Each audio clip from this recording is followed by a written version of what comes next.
All right, I want to welcome everyone to this meeting of the Clyde Sukeforth chapter of SABR. I am Bruce McClure, the chapter chair, and we always hold our meetings in conjunction with the Gardner-Waterman chapter in Vermont, Dr. Clayton Truder, chair.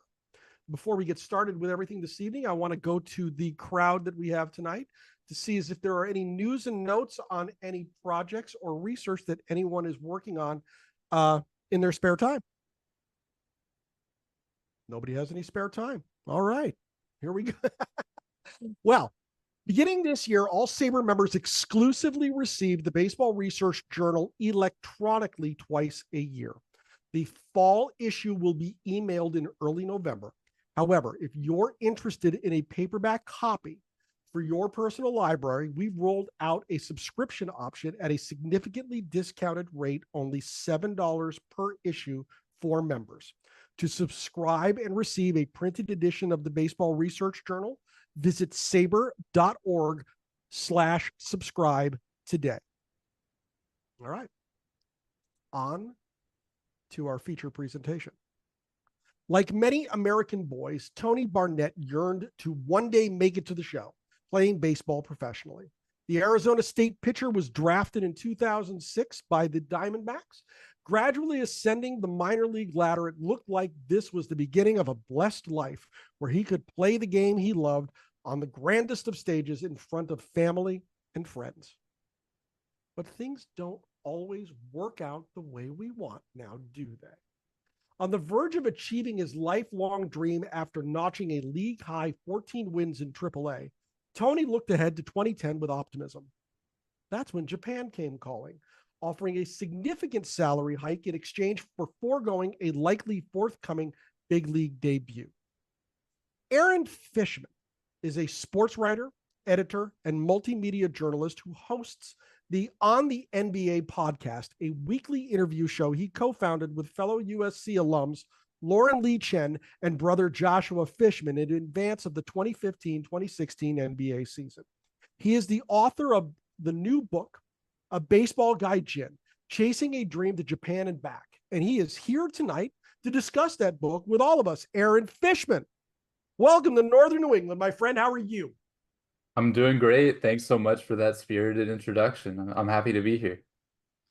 Well, I got to say that I'm happy that you're pinch hitting for us at the last minute. I know this has been kind of a frenzied weekend of putting all of this together. So I just want to take a moment to tell you how much I appreciate you pinch hitting for us. Our initial presenter had a death in the family, couldn't make it this Sorry evening. to hear that. Wish him all the best. And we're happy you're here. So let's get started here. Tell us a little bit about how this book came to be, would you? So, if you don't mind, could we talk a little bit more after I read the prologue? Sure. Yeah, that's right. Let's do that. So Yeah, it's a what little bit Aaron, non-traditional. Just kind of just throw you all into the fire, without much context. But I think that should be good, and then we'll talk a little bit more. so Aaron is going to read the prologue to his book. It's about a 5-minute, 6-minute passage, and I'm just going to step back and let him go. So Aaron, you're on. Before I do that, though, I just want to say my dad is from Keene, New Hampshire. If anyone knows much about Keene, Yep. that's my special connection with this chapter and the broader area. He moved when he was 5, so didn't spend a lot of time in New England, but he's a lifelong Red Sox, Patriots, and um, Bruins. Not really hockey as much, but especially Red Sox, Celtics, and Patriots fan. So I am too. Also Dodgers and Clippers, but anyway, so there's a little fun fact about me and my connections in New England. Do we have You're up. anyone from Keene or nearby? No, I don't think we have anybody. I'm close to Keene in New London, and Okay. when I say close, I'm like, well, I think about an hour or so. That's not that far. There's real no direct way. You can't get there from here. You just can't get there from here. But we attract actually from all around the country and into Canada as well. So you've got Okay. folks from all around the country here tonight. Okay, cool. I don't know if we want to start sharing the slides or not, but there is one that has the excerpts on it. However I you don't want know it if to it go. um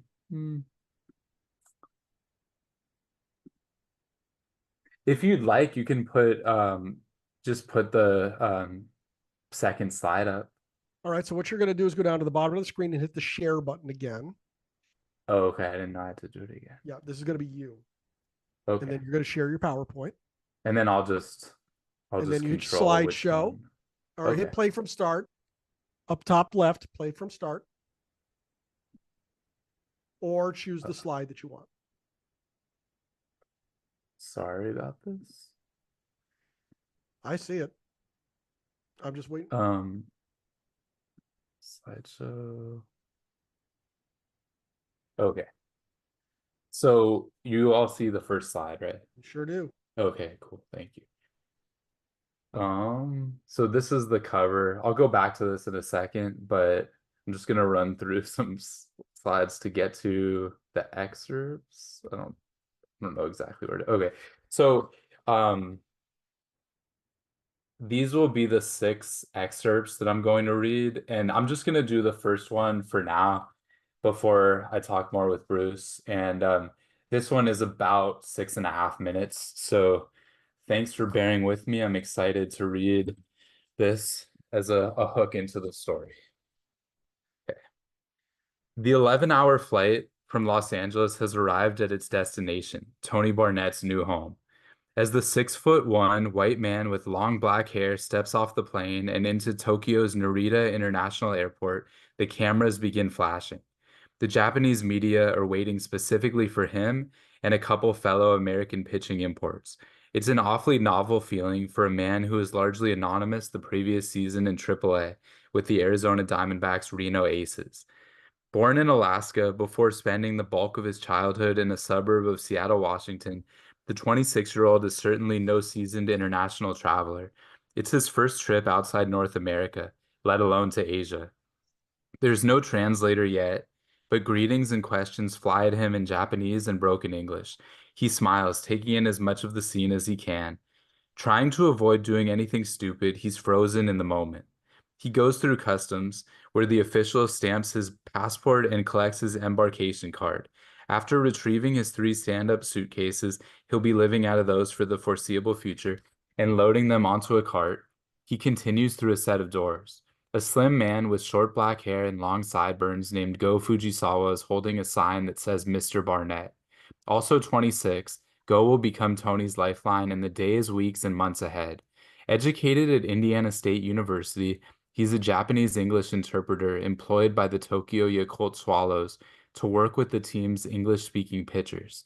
After a brief second stop to speak with media members, they're off to the hotel in Tokyo. Meanwhile, in Arizona, where it's still morning, 16 hours behind Japan time, Tony's girlfriend, Hillary Jones, has just gotten to work at her marketing job. She runs her first Google search in Japanese and sees a number of airport arrival photos. Initially, she thinks the media throng must be mistaking him for someone else. They are not. When she returns home, she is thoroughly amused by the Spunichi Annex's treatment of her boyfriend in its morning newspaper. 2 pictures accompany an article. A large photo of Tony wearing a standard white hashimaki while holding a rice ball in one hand and a baseball in the other, as well as a smaller photo of him walking into the airport terminal. On the right side of the story, a math equation appears, declaring Tony a cross between actors Tom Cruise and Keanu Reeves, followed by the word ikimen, which is a newish term that translates to good-looking guy or metrosexual. Clearly, the Japanese media have a unique way of welcoming foreign players. 5,800 miles away, but for all intents and purposes a world away, he begins to get to know his translator. Within days, thanks to Go's apparent omnipresence, Tony likens him to a shadow. As he would later explain, the guy was just on me at all times, making sure that I knew everywhere I needed to be, when I needed to be there, and what I needed for that situation. During the car ride to the hotel, Go starts to describe what Tony will need to know over the coming days and beyond. Following a brief stop to unload luggage, the duo braved the Tokyo evening rush hour, allowing for Tony's first exposure to the city's internationally renowned transportation system. The train is so packed that neither man can move more than a few inches in any direction. They're on their way to meet new teammate Jamie D'Antona, who happened to play in the Diamondbacks organization while Tony did. Although the two never shared a clubhouse, they have previously met and are familiar with each other. The Swallows' lead interpreter and Go's immediate superior, Koji Kondo, has arranged reservations for the party of three at a nice yakiniku restaurant. Tony's first experience with yakiniku, which translates to grilled meat and bears strong resemblance to Korean barbecue, is love at first sight.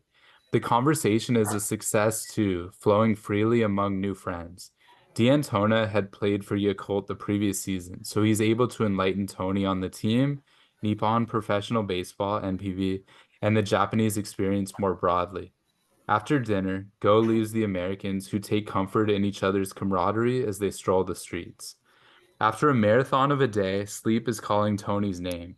When he wakes up the next morning, it will be January 27th, 2010, with spring training scheduled to start in 5 days. From Tokyo, the team will fly to Okinawa, the fifth largest Japanese island, located approximately 400 miles south of mainland Japan. Without snow and boasting warmer winter temperatures than the other prefectures, Okinawa is an ideal training spot. There, Tony will debut as the Swallows' newest foreigner. By rule, each NPB team is permitted to field a maximum of only 4 foreigners, known in Japan as Gaijin, including no more than 3 position players or 3 pitchers on its active top team roster at any time. To open camp, he will be the only newbie among the foreigners, joining Korean closer Chang-Yong Lim, Canadian outfielder Aaron Guile, who played 5 seasons with the Royals and Yankees, and the aforementioned American first baseman D'Antona. He has to remind himself the whirlwind of the past 24 hours did indeed occur, as surreal as it seemed. Just a few months earlier, at his family's Thanksgiving dinner in Washington, Tony would never have guessed that he'd be playing baseball in Asia the following season. Then, his big league dreams felt so close to being achieved. Those hopes would have to be placed on the back burner, hidden away for now. Rather, it was time to tackle the challenge of the present, surviving and thriving in a strange foreign land. In his bed in Tokyo, Tony closes his eyes and instantly falls asleep. And before I kick it to you, Bruce, that chapter there, that prologue is called Tom Cruise plus Keanu Reeves divided by two. That's the name of it. But what's the answer to the equation? Tony Barnette. I He's a I'm a cross math between. guy. My first degree is math. There's always an answer. The answer is Tony Barnette. There you go. The answer is Tony Barnette. So Yeah.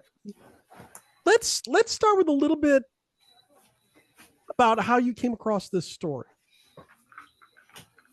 So Go ahead. it's a weird coincidence how I came into contact with Tony in the first place. So I was an undergrad at UC Davis near Sacramento, California, and I was writing for a small independent website, and he was one of a handful of AA pitchers I reached out to. And I didn't know anything about his bio other than he logged a lot of innings, had a good K to walk ratio, and he was the only person to respond and agree to be interviewed. This was in, I would say, the early days of social media, at least early days of Facebook. I feel like people were less guarded about doing media interviews then, but also he was basically an anonymous minor leaguer. So he was happy to do it. We started with a transcript interview where I just typed something like 12 questions, sent it to him in a message on Facebook. He got back to me in a few days.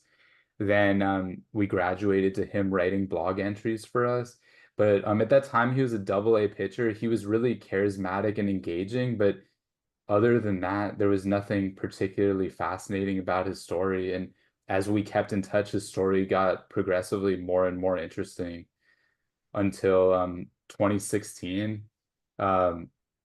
That was when, as fascinating as his Japanese journey I thought was, in and of itself, I didn't think I could get a book deal in North America, or that it would be marketable here until he got that major league contract, which was his lifelong dream. And that finally happened in late 2015.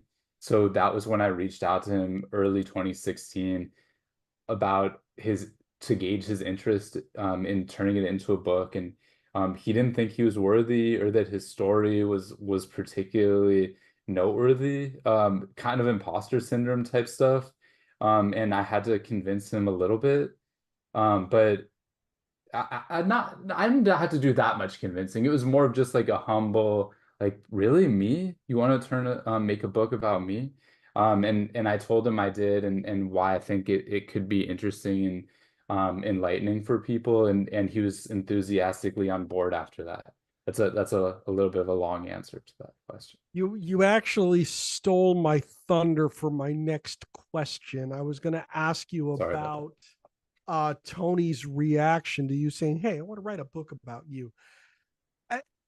I don't think I could imagine anybody saying, "So you're going to your subject, hey, I want to write a book about you," and him saying, "Yeah, heck yeah, it's about darn time somebody came up to me and said, I want to put you on in Barnes and Noble." Describe that. Did he really come from a place of humility? Did he come from a place of bewilderment? Like, why would you want to write about me? Where do you really think his mind was in that? So definitely there was some humility involved. He's always been supremely confident of his abilities and his achievements. It's just I did a lot of cool, good, important things, but so did a lot of other people. He didn't necessarily think that his story stood out at the time.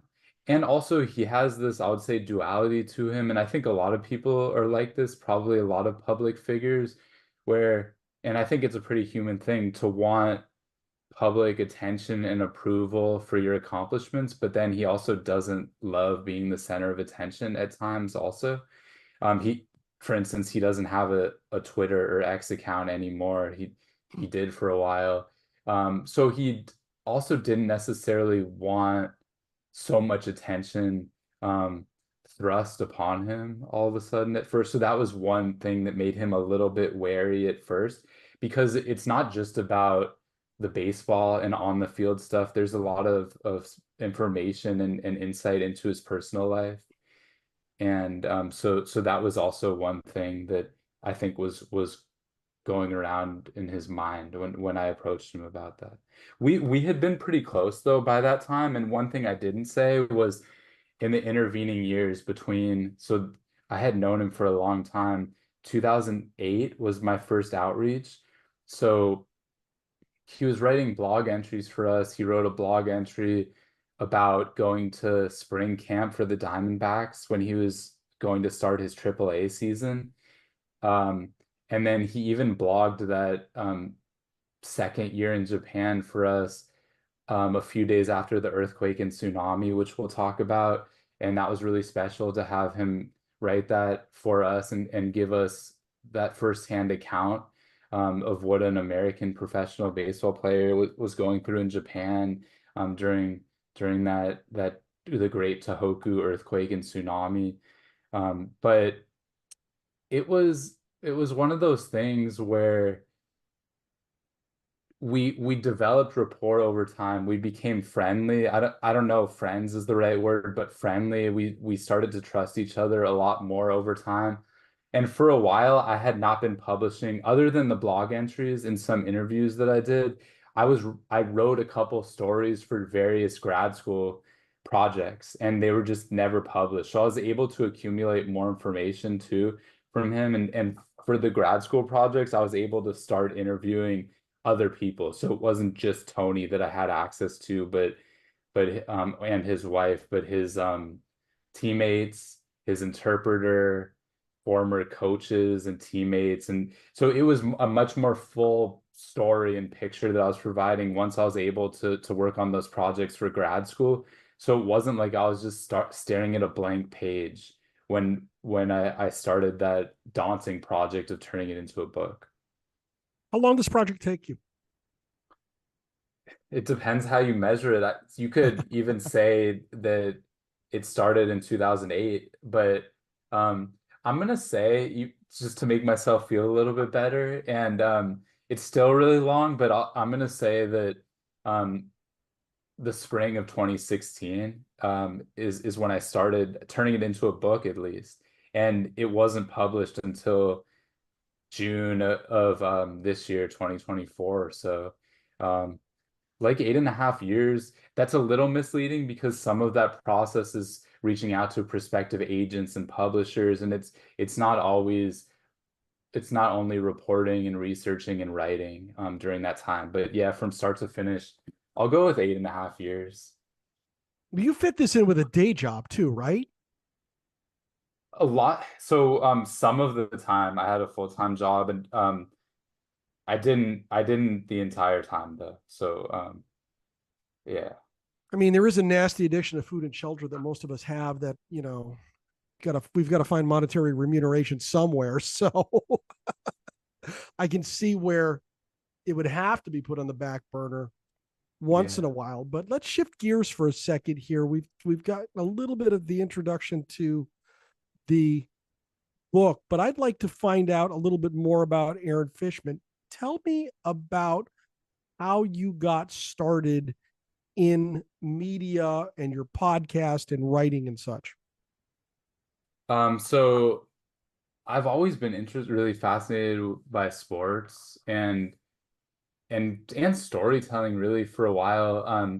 I collected baseball cards. I was going to Clippers and NBA games, USC football, basketball and baseball games, Dodgers games from a really young age, probably four, starting from as early as I could remember, even before then. But um, I started to read sports biographies and political biographies, but just a lot of biographies, mostly sports books, when I was in high school. And it sounds arrogant, and I knew I knew I could do it one day. I wasn't foolish enough to believe that at that time, without any formal training, um, or more life experience that I could do it at that point. But I felt like this is definitely something that I would be capable of doing ultimately.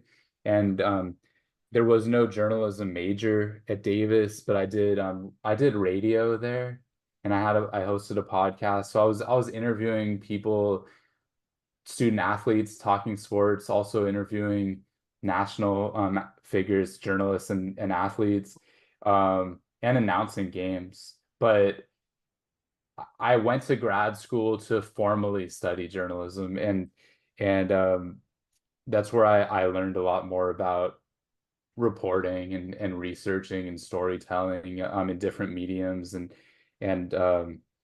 so that's kind of like the early background of how I got started. Well, speaking of storytelling, I think we've set you up well enough here. Why don't I just step aside and let you tell your story? I have a technical question. I'm not sure if you know the answer. Go ahead. You're So okay. the screen sharing that I'm doing, do you know Mm-hmm. if I can have it not be on the full screen so that I No, can look at another document? no, you've He can. He can. okay. Sorry for jumping in, honey. So Aaron, tell me what you want to do. Are you trying to look at your slides like this right here, what you're showing me?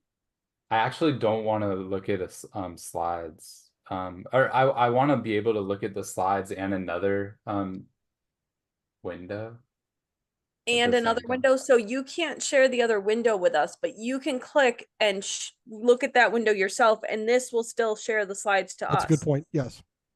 Can you say that one more time? Sorry. Sure, no problem, Aaron.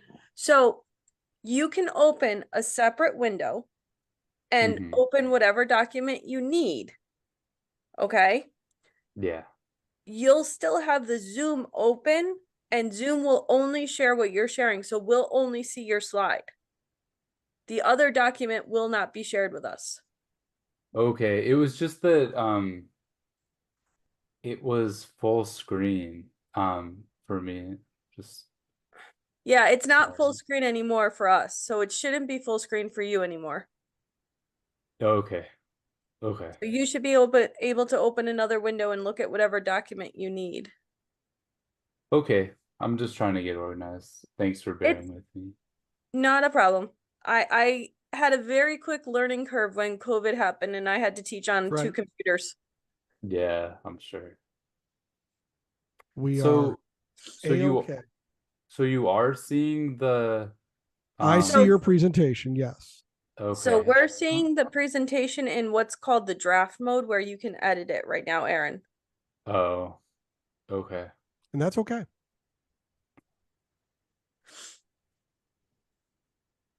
How do I get it back to the To the present, so upper presentation left, mode? yeah, sure, no problem. Upper left-hand side, Mhm. under the draw function, there's presenter mode right there. Where? Oh, Upper left-hand side. oh, I have to go into this is not in Zoom. Is this in So sorry, you should be in your PowerPoint, right? PowerPoint, correct? And in your PowerPoint, you can put it in presenter mode, which is, yep, there you go. Oh, you missed it. Go back to the left, please. Back to the left. More, please. More and down. Nope. Down. Oh, over to the right. Oh, okay. There you There go. it is. There you I go. just don't. Okay, I just don't want it full screen. Unfortunately, So- that's the way it's gonna. Yeah. Unfortunately, it's Yep. gonna fill your screen if you put it in present mode. Okay. So a lot of presenters, Aaron, honestly have done it in this edit mode Yep, you're and perfect. have done it this way. So you're seeing the slide right now? Yeah, Absolutely. we're seeing No the slide, trouble. and people have Okay. done this quite often like this. It's big enough though and everything Yeah, that yeah. people can Yep. see. Okay, cool. Absolutely. Thank you. Okay, I'm gonna try to start getting going now. Thank you for that. All right, I take a really breath. You're appreciate the fine. help. You are perfect Thank here. you. This is a safe space for everybody. Thank you. So Bruce read the synopsis, but and that was from Amazon, and this is just basically like a one sentence explanation of what the book is. An inspiring, culture-heavy story centered around American pitcher Tony Barnette's exhilarating, life-changing 6-year journey to and through Tokyo in pursuit of his lifelong dream to pitch in the major leagues, which he ultimately achieves at 32 years old with the Texas Rangers. Really long sentence, but tried to pack a lot in there. And so just talking more about that and kind of touching on the point that I a little bit alluded to, that Tony thought, wait, how am I special?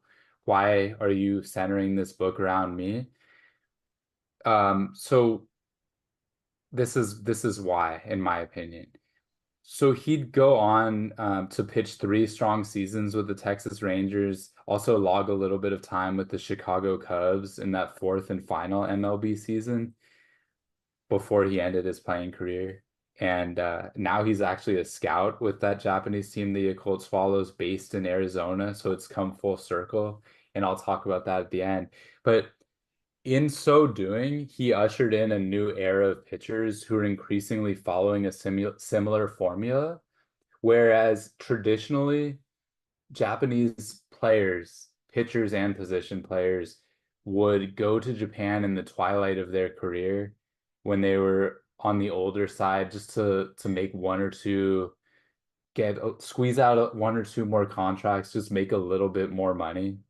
And or they would just go to Japan earlier in their careers and never get back. They were just seen as a fringe player, MLB player, and they would just never really get the opportunity to come back. They either weren't that good, or there weren't as many scouts in Japan looking for young American or other foreign players who went to Japan. You had to pretty much just flat out dominate in Japan to be able to come back, especially if you had gone there without any major league experience. Every once in a while over the years, there would be a guy like Colby Lewis or Ryan Vogelsong who used NPB to boomerang back to the majors, but they had had some prior major league experience. And then they went to Japan, really improved their craft, and came back a much better pitcher. Both of those guys I mentioned went to multiple World Series soon after returning from Japan. Colby Lewis with the Rangers and Ryan Vogelsong with the Giants. But that was more the exception than the rule. And also they had some prior major league experience, which Tony did not. But now, ever since Tony did it, it's become more commonplace to see pitchers with no prior MLB experience go to Japan in their primes, perfect their games there, and ultimately be able to forge a solid MLB career. So now going to the next slide, Robert Suarez has followed that formula that Tony Barnette really made more popular. Boasting zero experience, he went to Japan. So he's now the San Diego Padres closer, made the All-Stars this year, Venezuelan right-hander. He played in Japan for a while. He had an arm injury while he was there, but he spent 2016 through 19 with the SoftBank Hawks, and then he was the Hanshin Tigers closer in 2020 and 2021. Tony made his major league debut at 32 years old, Robert Suarez at 31. They have different stuff. I'm not comparing their stuff or their pitching repertoire or anything else really about them other than the formula that brought Robert Suarez to the major leagues, and he's having so much success now in San Diego.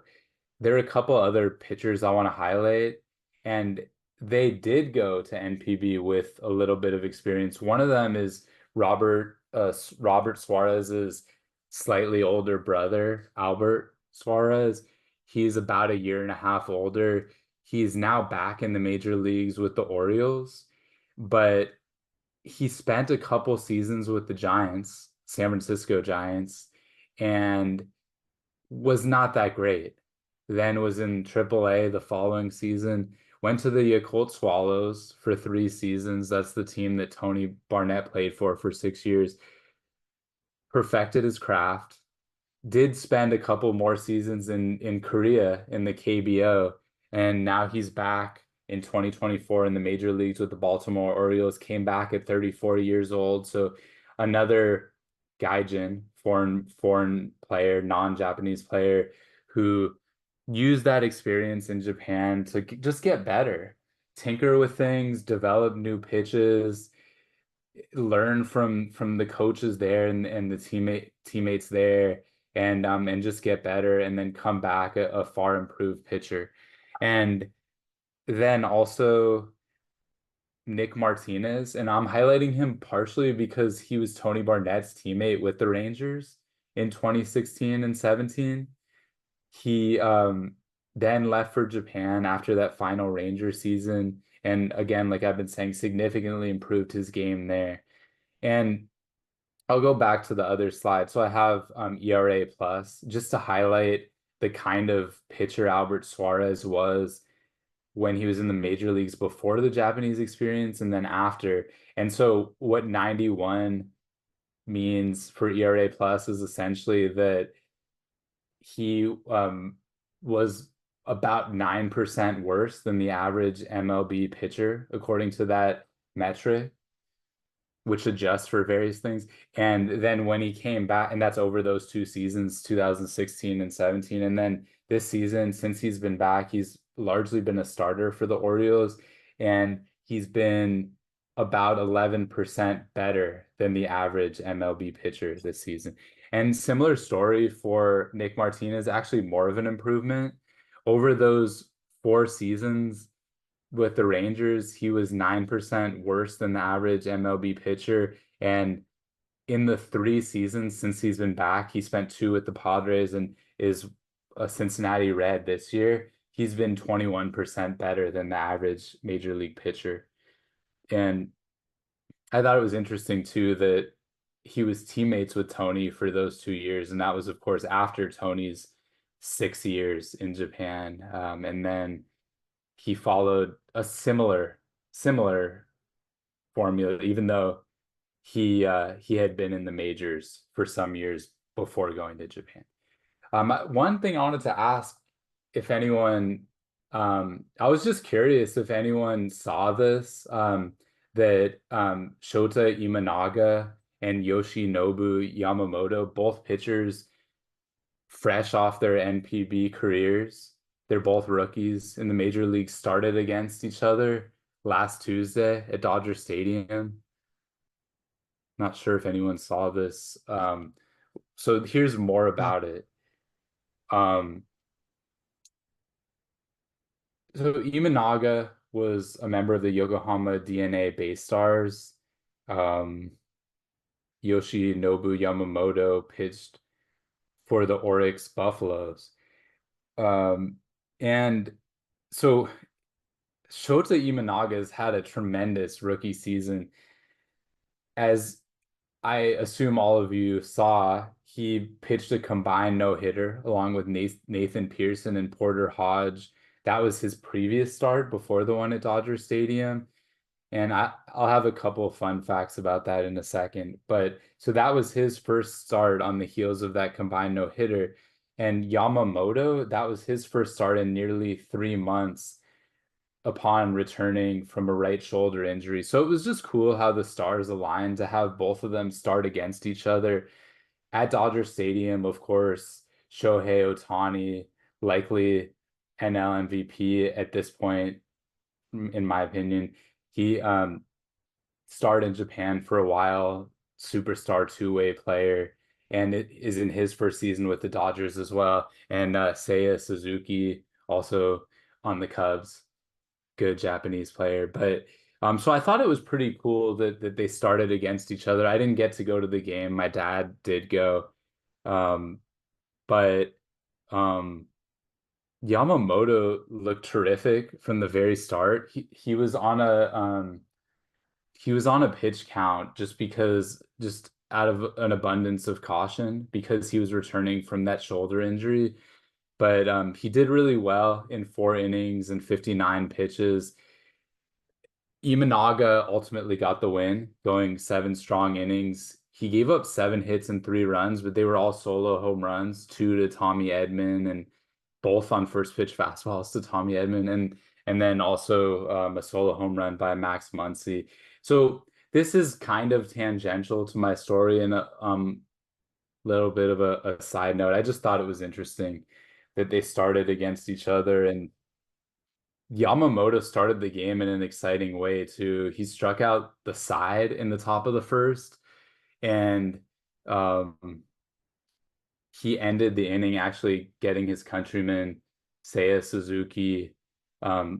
He caught him looking on. Let me see what pitch that was. Sorry about that. He missed with a curveball on a 2-2 count, and then on the payoff pitch, he painted the low and outside corner to freeze Suzuki. So he struck out the side in his first major league action in nearly 3 months. So I thought that was pretty cool. A couple of fun facts about that combined no-hitter.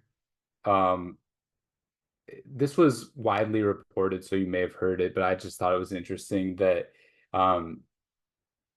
it was the first combined no-hitter in MLB history to have a rookie start and finish it.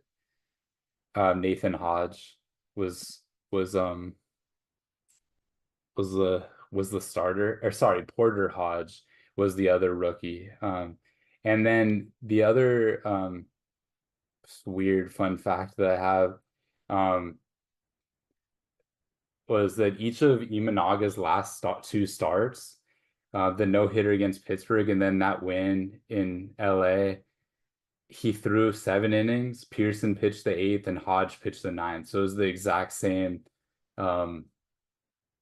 order and pitchers who threw for the Cubs in those games.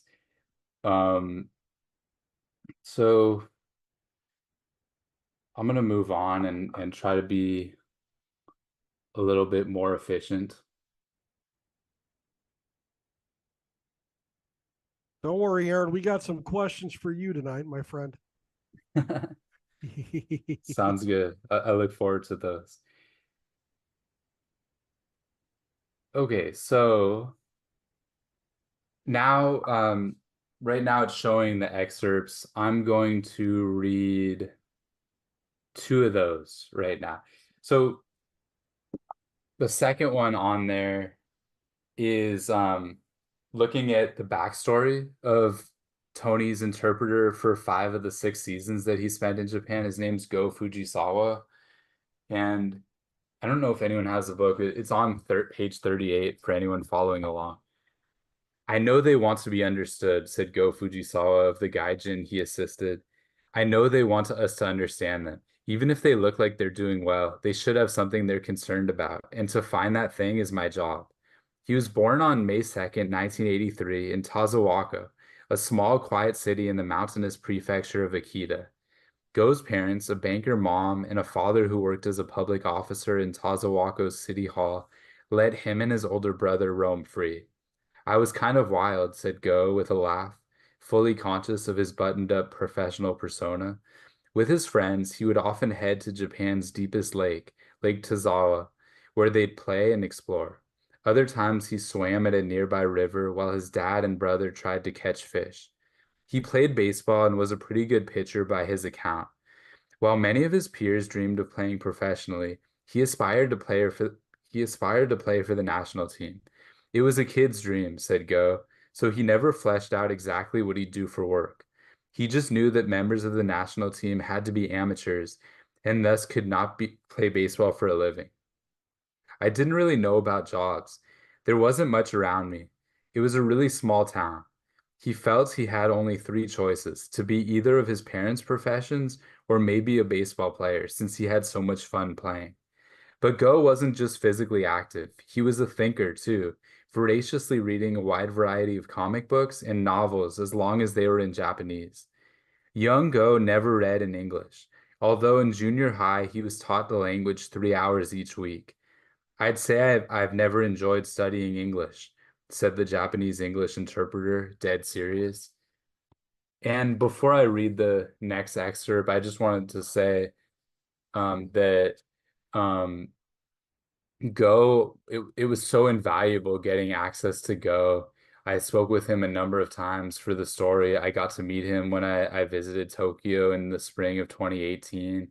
And naturally, because I'm a Westerner, a white Westerner, um, from the US, I told the story from a certain perspective, but I spoke to a lot of Gaijin fellow English speakers um, who bring that Western perspective, but Go kind of has a toe in both worlds, educated at Indiana State University, but born in rural Japan.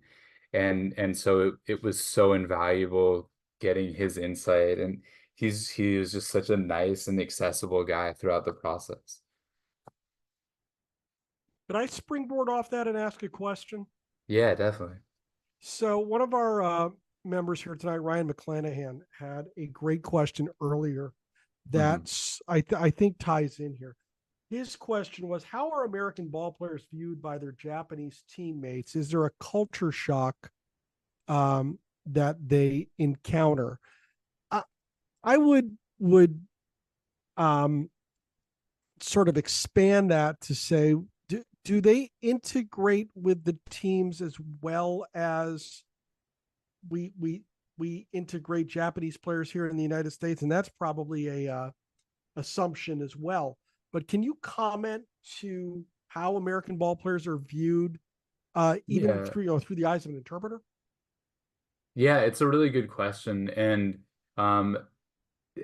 it's definitely, as with everything, a case by case basis. So I can't speak generally or for others, but I know from the Gaijin that I spoke with, as well as Go, the interpreter, and others interviewed for the story, that the foreign players who kind of go in not open-minded and are really set in their ways and not as adaptable, have the hardest time fitting in and sticking in Japan. And more specifically, with regard to interactions with players, I talk about it in the book. Go and the senior interpreter Koji Kondo, they would have dinners with the foreign players on the road, and sometimes Nori Aoki, he's a Japanese player who would tag along to those because he had ambition of playing in the major leagues, which he ultimately did for, I think, at least a handful of years. He was on many teams, Royals, Giants, Astros, etc. But so you're definitely closer to not to overly generalize, but in my experience, foreign players are generally closer with fellow foreigners just because there aren't that many of them, and they tend to have more in common with each other than they do with the Japanese players. But Tony definitely did get close with some of his Japanese counterparts, and I think one major, other than the cultural differences, the language barrier is a really big thing. But ultimately, baseball players talk baseball, and non-Japanese speakers, they learn enough to get by, at least if you want to not have a brutal time there.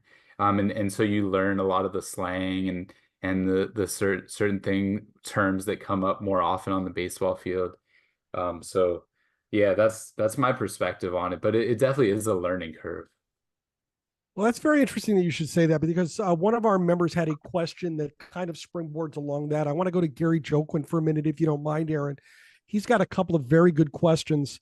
And his first one that he put in the chat, I'm hoping he can go over with us now. Gary, how you doing? Oh, pretty good, pretty good. Hey, I was just curious about the amount of exposure that Tony Barnette had to Japanese culture before he signed his contract to play over there. Did he have culture shock in the beginning, or was he just of a mind that he immersed himself in Japanese culture enough after he arrived in depth to eventually commit to working as a scout as he does today? How Yeah, did that work? How did that work out for him? that's a really good question. So it was definitely a journey for him. As I read in the prologue, he had virtually no international travel experience. Even in the US, he wasn't really that familiar with Japanese culture, so it was certainly a culture shock. I spoke with Aaron Guile, his longtime teammate, who he did a lot of research before, and there was still so much culture shock. It just, there was no substitute for actually being there.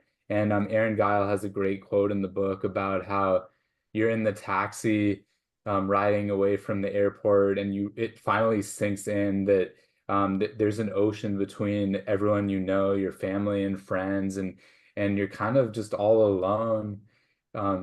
In a sense, even though you do have an interpreter who's with you around the clock, and it's an organization that's very supportive, but it's really scary at first. And Tony felt extremely isolated that first season. It didn't help that he was really struggling on the field. That made everything worse. Um,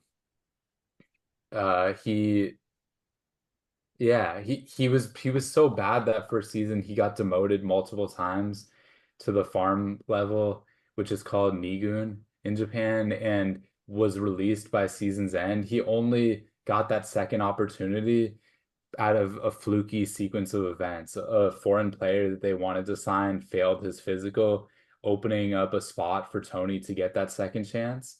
But early on, Hillary, his girlfriend, she was still in college at Arizona State, so she wasn't by his side. They had these Skype calls that they had to fit in, but he just felt so alone because he was just going back to his apartment in Tokyo by himself after struggling on the field or in practice. And he ended up becoming closer than friends. That he considered his interpreter family by the end really starting by like midway through that first season, or year two, the start of year two. But he early on, he was a prideful guy in his mid-20s. He didn't want to ask go for help when he was away from the field. If he was in a supermarket and couldn't identify what type of meat something was, or he couldn't converse with a worker in a store. And so he was just kind of just doing that. I'm not going to ask for directions, stereotypical thing that the guys tend to do, and just struggling. And finally he learned that it's okay. It's not a sign of weakness to ask for help, but also just by osmosis over time, he just got more comfortable with the language and the culture, and naturally playing better, he wanted to explore more and learn more about the culture. And I have an excerpt about that actually that I'll be reading soon too. You want me to answer That, sorry about that. Second question. Go. Yeah, I was about to say, you've got a second question that springboards off it just perfectly. Go ahead. Yeah. How commonplace is it for U.S. players to be scouted by Japanese teams? How many U.S. players are pitching in Japan? Is it unusual for a Japanese team to have more than one U.S. player on their roster or even in their league? And I was just wondering, in general, with the success of Japanese players in the States, like Ichiro, Matsui, Otani, has the number of U.S. players increased significantly in Japan? Are we seeing real cultural exchange? Well, it hasn't increased significantly, but that's because there's a cap. So each NPB organization on its active top team roster is only allowed 4 players at any one time. And so in that, at most 3 pitchers or 3 position players in that 4 cap. But so there are 12 teams, so there can only be 48 at most at any one time, 4 on each active top team roster. But because there are only 4, like I was saying, you get pretty close with your fellow Gaijin teammates. And also expectations are sky high. If you're not, as one of those 4 coveted spots, performing up to expectations, then they'll replace you in a hurry and bring in someone else. So there's no shortage of foreign players that these Japanese teams would like to have. And so the wealthier organizations stockpile sometimes, where they'll add 6, 7, or 8 and have, it's usually more like 4 or 5 or 6. So if someone struggles, you have someone that you can call up quickly. But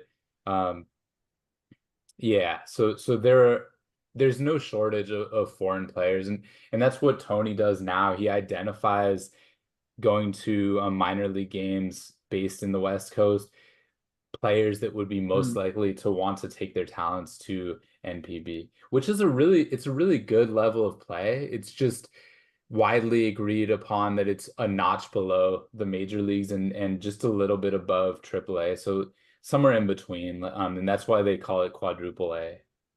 So about what percentage of players on a typical Japanese team are non-Japanese nationals?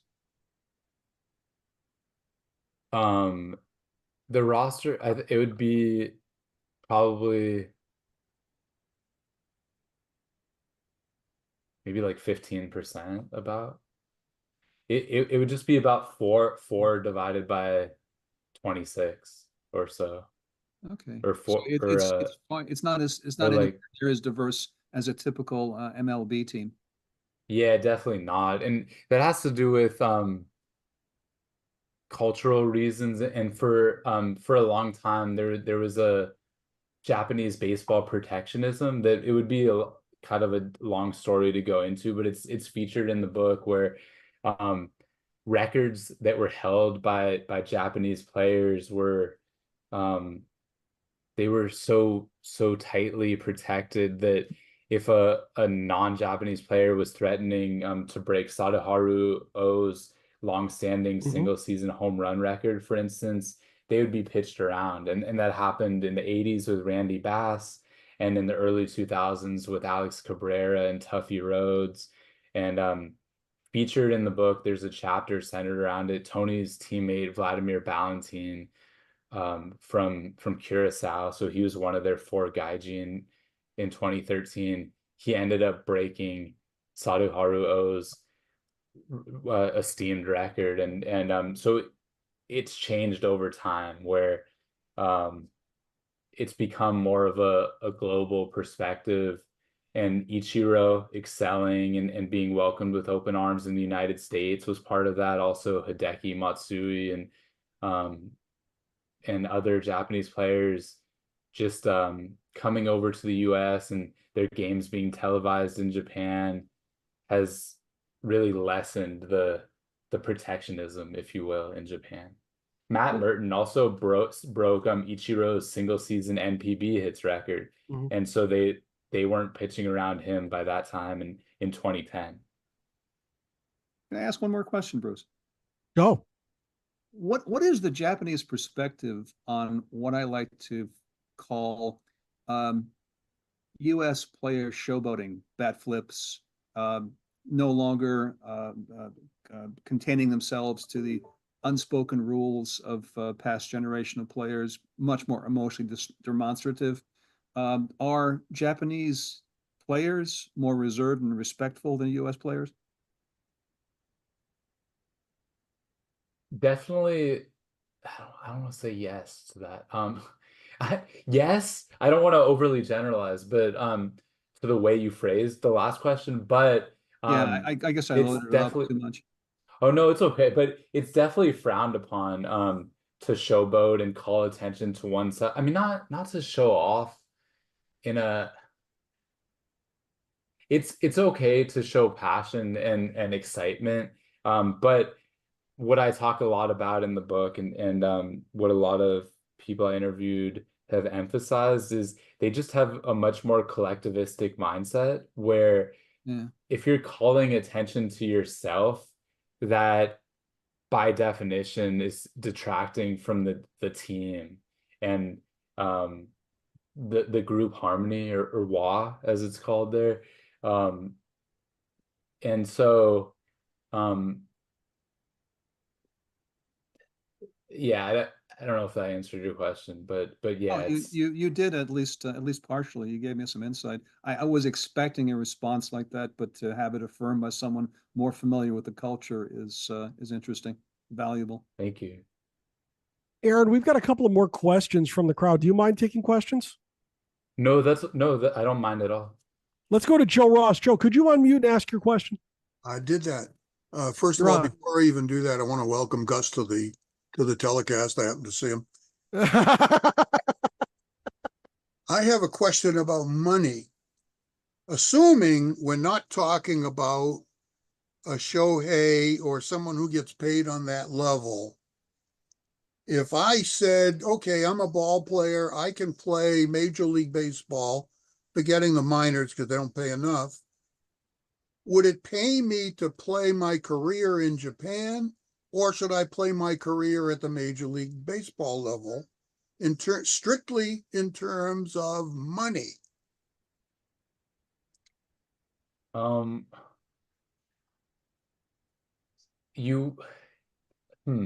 trying to think of how to answer that. So MLB contracts are higher than NPB contracts, but MLB is also a more difficult level of competition. So it kind of depends at the level that you're at. So like, for instance, when talking specifically about Tony Barnette, he was in AAA. He was making $2,100 a month.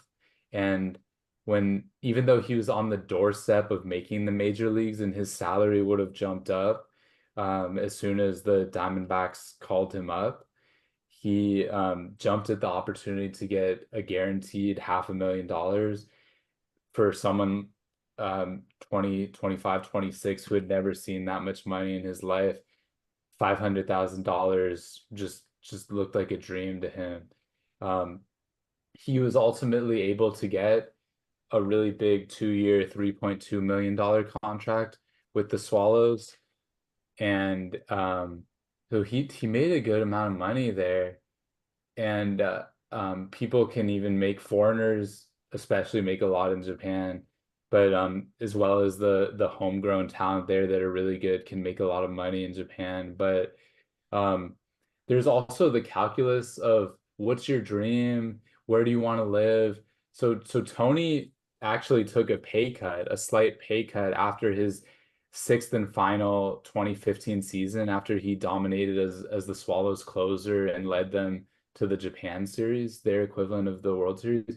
He could have made more. He ended up signing, I believe it was a 2-year, $3.5 million contract with the Rangers. So that's another thing. In the context of today's crazy salaries, you would think $3.5 million or $1.75 million per year is not that much.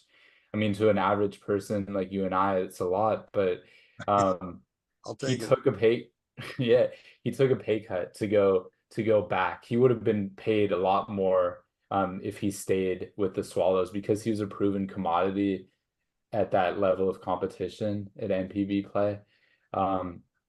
But we're seeing Miles Mikolas is a good example on the Cardinals. He pitched for the Rangers, wasn't that great, was another guy who went to Japan and got way better. He pitched for the Yomiuri Giants. He got a decent contract from the St. Louis Cardinals when he returned. But it wasn't that great or eye-popping or anything. But then he proved his worth here.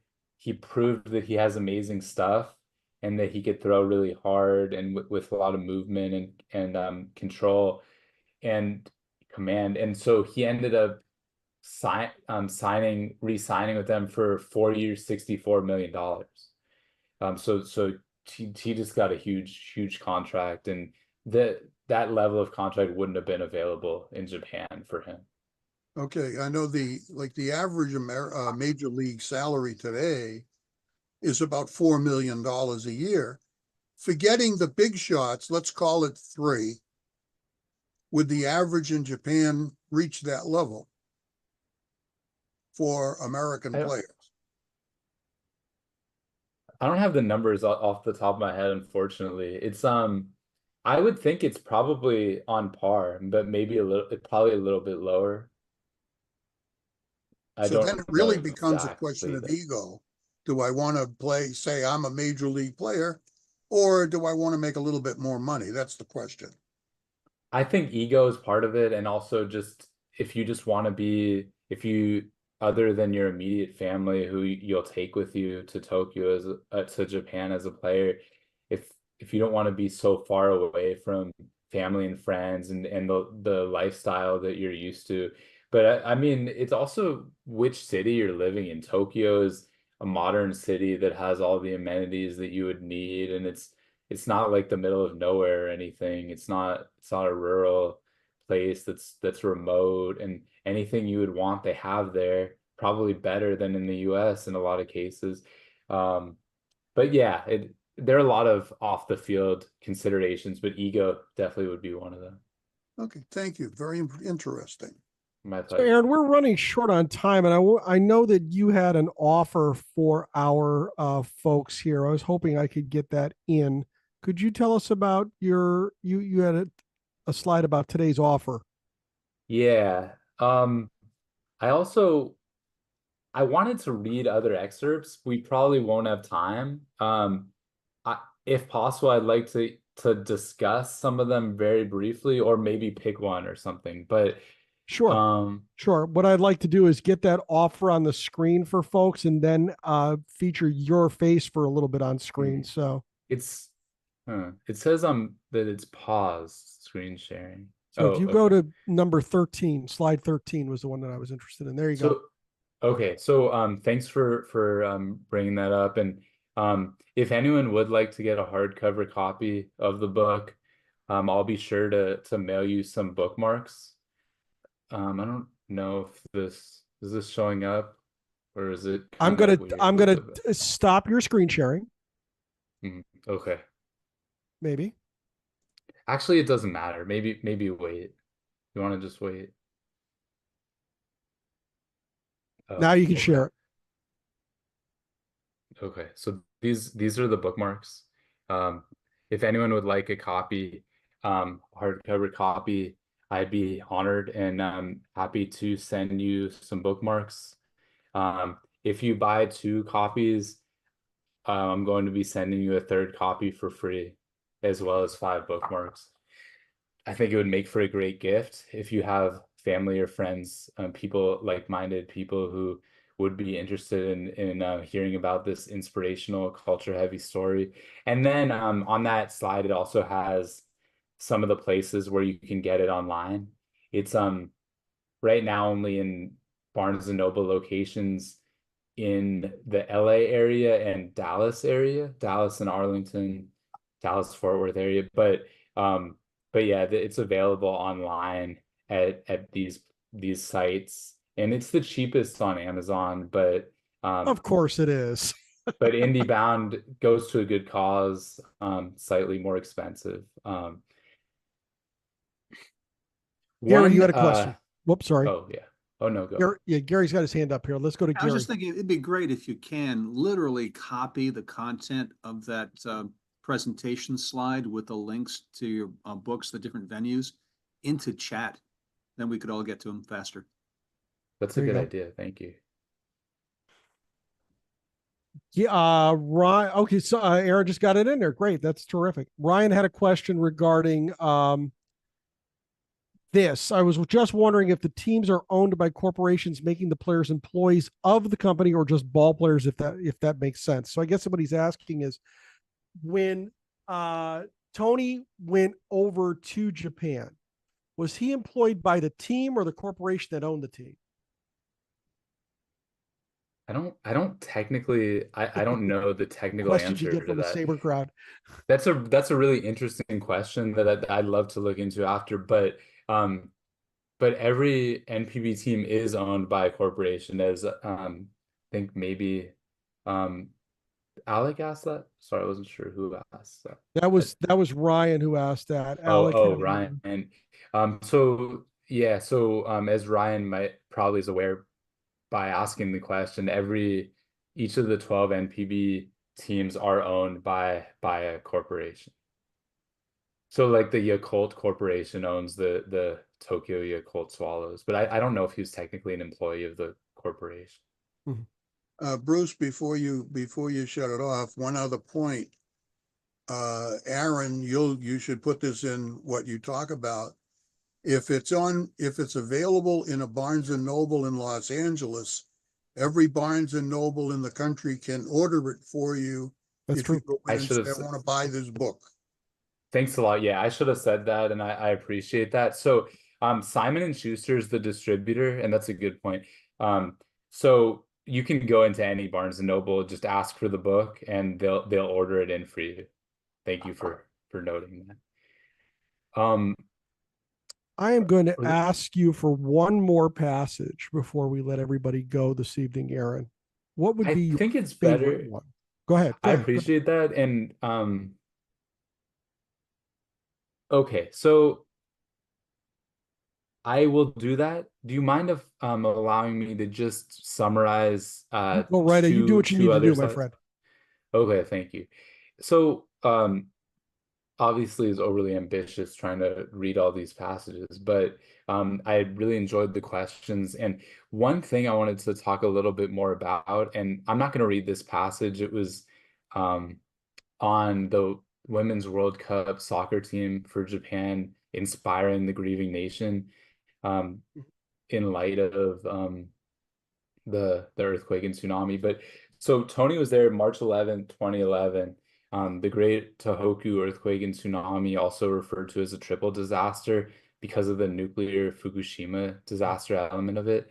Only Chernobyl's been a worse nuclear accident in history. So it was just such a devastating event. It was really important for me to spend a couple middle chapters on the book because it's just way more important than baseball. Baseball, I think it's so important, as with a lot of other sports, how it can inspire people, bring people together, provide a welcome distraction during really difficult times. And it did all of that, but I thought it was really important to do that event justice. And so there are a couple middle chapters on that in the book. The first one is more of a micro level, where I'm looking at anecdotes from the ensemble cast to paint a detailed picture of what these people we've come to know are going through. And then the second one takes a step back and is way more on a macro level, discussing things like return to play concerns, where the Giants CEO is trying to rush back to play, to get butts and seats and basically sell tickets. Whereas other people led by the Players Association were saying, we do want to return, but in due time. Electricity issues, rolling blackouts, people losing their family members and loved ones, and property is way more important. And so let's not rush back right away. Stadiums were damaged as well. Anyway, so that's one important element I wanted to highlight of the book in the middle. Also, I wanted to highlight Don Nomura's participation in this. He's Tony's agent. He wrote the book's forward. He's the guy known for bringing Hideo Nomo over in the 90s, the first Japanese player to come over to the major leagues in over 30 years. He also brought over Hideki Irabu and Alfonso Soriano, which is discussed in the book, as well as the posting system that he just flat out hates, but he inadvertently helped to create. And so that's all outlined in the book, as well as behind the scenes contract negotiations that he gives insight into concerning him advocating on Tony's behalf. So those, now that I've got those things out of the way,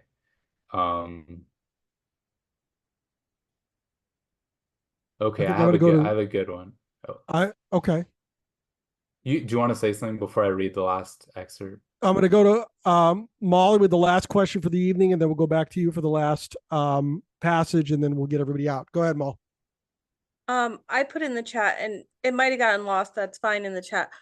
Aaron, have you always had an interest in Japanese baseball, or did it grow as you followed your friend overseas in his baseball career? Like, how did this? Yeah. Okay. Definitely more of the latter. Okay. I mean, I've always been really curious to learn more about things that I didn't know, but there wasn't a specific interest in Japanese baseball before learning about him and his story. Okay. Thank you. Yeah. And thank you You're for welcome. presenting, and don't be nervous. You're a great presenter. Thanks. I appreciate that. All right, Aaron, last licks. Go ahead. Okay. So I have one that I wanted to read just because it highlights more of the cultural element of it, and when Tokyo really started to feel like home for Tony and Hillary. It's one of my favorite passages in the book. It's on page 137. Obviously, Tony was doing better the second year, and so in terms of a routine, he and I were having a lot more fun exploring the city, said Hillary, reminiscing about a particularly special time of her life. After his games, that's when we would go.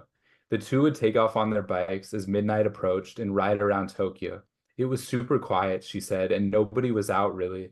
These late night bike rides helped them get their exercise in a fun and educational way, and they provided Tony golden opportunities to decompress from the stress that comes with professional competition. For many high-level athletes, it's not as simple as flipping a figurative switch to return to normal life. Everybody does it differently, explained Tony. Some guys internalize it, go home, shut everything down. I don't know. You see it in sports. Some guys drink. Some guys go out to nightclubs. You've just got to find what works for you. And that year, that started working. The historic Imperial Palace, located in Chiyoda, Tokyo, was one of his favorite spots to visit on these bicycle trips. Even in rainy weather, they'd excitedly peruse the exterior of Emperor Akihito's primary residence. In addition to the imperial family's private living quarters, the grounds also contain the main palace and archive, museums, and more. The elegant palace, which was built on the site of the old Edo castle, is a grand testament to the world's oldest reigning dynasty, a fact not lost on a marveling Tony. We don't have these things that are so old and so enshrined in history like Japan does, like a lot of the places throughout the world. It's fun to see where people came from, where cultures derive from, and how they used to be ruled. It's history. Bruce, before we close out, I want to say two quick things, if you don't mind. This was such a pleasure. Thanks so much, guys, for your great questions, for listening, and for your interest in this story, and for having me on. So one of them is, I had a trivia question. I'm just going to say the answer. I assume a lot of you are Red Sox fans. Sorry if I'm wrong about that. But so you probably mostly were aware that Curt Schilling was born in Alaska, or maybe not. Yep. So he holds the all-time lead in wins and most other pitching categories of Alaskan-born major leaguers. But Tony Barnette is one of 3 Alaskan-born pitchers to have logged over 100 games in the major leagues. Oh. The person who logged more, and the only other all-star other than Curt Schilling, was Sean Chacon. Just kind of random, gosh. but he was named to the, I think it was 2003 All-Stars as a member of the Colorado Rockies. Yep. Yeah, but random piece of trivia. And then just the last slide that I'm pulling up right now. So I think it's pretty cool that the National Baseball Hall of Fame in Cooperstown has a copy of this book. They allowed us to donate it, and so that's where it sits right now. And July of 2025, so next summer, the Hall of Fame will have an exhibit about the Trans-Pacific exchange of the game. Yep. It's called Yakyu, which means baseball in Japanese. And so I think it's fitting that the book is there. And so that follows both directions: Japanese players coming to the major leagues, and Americans and other foreign players going to NPB to play in Japan. And I also have on there, if you'd like to learn more information about the book, that's my portfolio website. So it has past podcast and radio appearances, and past and upcoming events on there. And also I have my email address on there too. So if anyone wants to take advantage of that offer, then you just contact me and let me know. Just show me that you purchased it, and give me your mailing address, and we'll get going on that. Aaron's website is aaronfischman.com. You can go and see all his work there.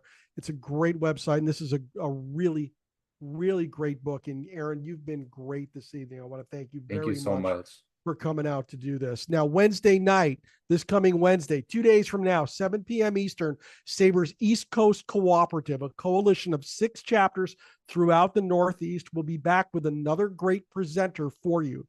Steve Ditmore will be with us, and he is going to be here discussing his upcoming book, Jim Gilliam, The Forgotten Dodger. The link to sign up for that is available in the SABR events calendar. And finally, if you like what we're doing here, please like and subscribe to our channel to be alerted to each of our weekly uploads. And if you are a baseball fan watching this, you need to join the Society for American Baseball Research, the premier baseball community, offering an amazing baseball buffet of options to explore your fandom. SABR boasts more than 35 different research communities, over 80 regional chapters, and innumerable opportunities to connect with baseball minds across the world. For more information, go to sabr.org/join today. Aaron Fischman, you're fantastic. Thanks for coming out and doing this for us. Thank you so much. I want to apologize too for the technical issues. Thank you so much for the help and for bearing I'm going to yell at you now. Stop it. Okay, I won't. Okay, I won't apologize, but it's just so good, the level of participation, and I appreciate everyone's comments on the side too. I was so hyper focused on just the presentation, but a lot of really good answers to some of the questions in there. Just more colors, some good links, just stuff about the salaries and the roster size, which I knew and forgot. But yeah, so this was just such a pleasure. Thank you. Well, we thank you very much. So we're going to get everybody out of here. We'll see everybody Wednesday night. Thanks for coming out. Have a good night, everybody.